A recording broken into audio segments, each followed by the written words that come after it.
Doncs el nostre grup busca desenvolupar noves teràpies pel càncer basades en el sistema immunològic.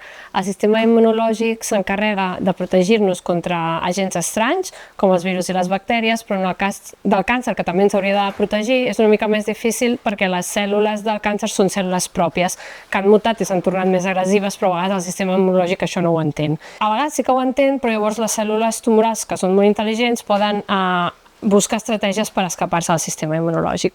Llavors el que fem al laboratori és utilitzem l'enginyeria genètica per donar-li al sistema immunològic la informació que necessita per eliminar el càncer.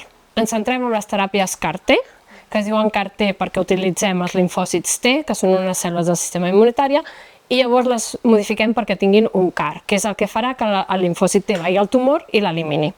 Les teràpies CAR-T són teràpies molt novedoses que han revolucionat el tractament dels càncers de la sang, sobretot, perquè hem vist que poden ser curatives per un percentatge molt elevat de pacients que abans no tenien cap estratègia terapèutica. El que fem ara al laboratori és desenvolupar noves teràpies per tipus de tumors que ara no tenen una teràpia CAR-T disponible.